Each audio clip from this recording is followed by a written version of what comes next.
السلام عليكم ورحمة الله وبركاته. ازيكم عاملين ايه؟ يا رب تكونوا بخير. زي ما انتم شايفين النهارده هنعمل مع بعض الصوص شوكولاتة. وصفة لذيذة جدا جدا، وهنعمله بطريقة سهلة جدا جدا، وبمكونات كلها موجودة في البيت ومش مكلفة. بس قبل ما نبدأ الفيديو ما تنسوش اللايك والشير والاشتراك في القناة علشان توصلكم كل وصفاتنا. نبدأ مع بعض الفيديو.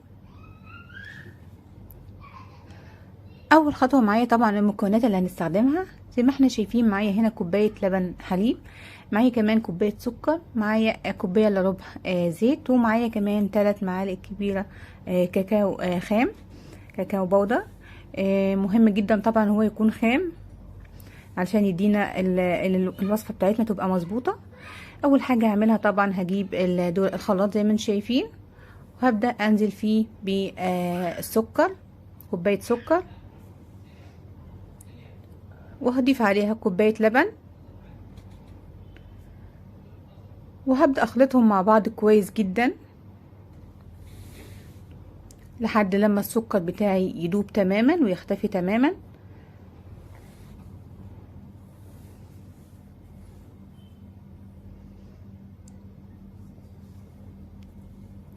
هضربه كويس جدا جدا لحد ما السكر يدوب تماما في اللبن، ما يبقاش له اي اثر.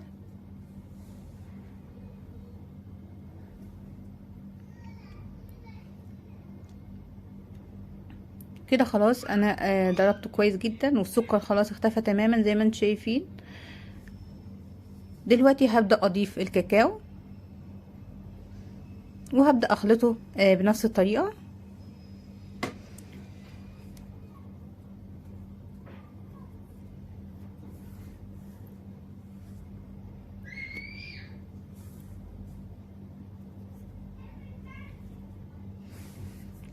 طبعا وانا بخلط الكاكاو لما ما هنزله بالمعلقه كده زي ما انتم شايفين اللي على الحروف ده، هبدا انزله بالمعلقه عشان يتخلط كويس جدا.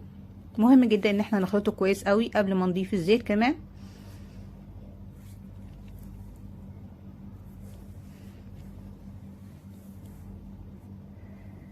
كده خلاص انا ضربته كويس جدا. هبدا اضيف الزيت، طبعا هضيف الزيت والخلاط بيشتغل برضو، وهضيفه بالتدريج مش هضيفه مره واحده.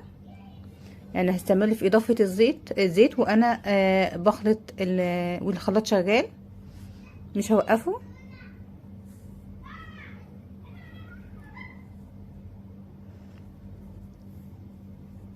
زي ما احنا شايفين لحد ما في النهاية ما نحصل على القوام المطلوب. زي ما انتم شايفين هو ده القوام المطلوب. شايفين صوص شوكولاتة حقيقي حلو جدا جدا، وقوامه حلو جدا، وكمان طعم حلو جدا وحلو جدا في الاستخدام. نزين بيه الكيكات، الدوناتس، اي حاجة احنا نحبها. وصفة لذيذة جدا جدا وسريعة ومش بتاخد وقت، وكمان بتساعدنا جدا في تزيين الحلويات. زي ما انتم شايفين فضيتها في علبة حفظ التلاجة، علبة تلاجة زي ما انتم شايفين، وهغطيها وادخلها في التلاجة واحفظها واطلعها. طبعا هتبقى جاهزة معايا وقت الاستخدام. مفيدة جدا وهتساعدنا جدا في المطبخ وتسهل علينا المجهود والوقت كمان. ودي كانت وصفتنا النهاردة، جربوها يا رب تعجبكم، ومستنية تعليقاتكم. وما تنسوش اللايك والشير والاشتراك في القناة علشان توصلكم كل وصفاتنا، ونشوفكم الفيديو الجاي.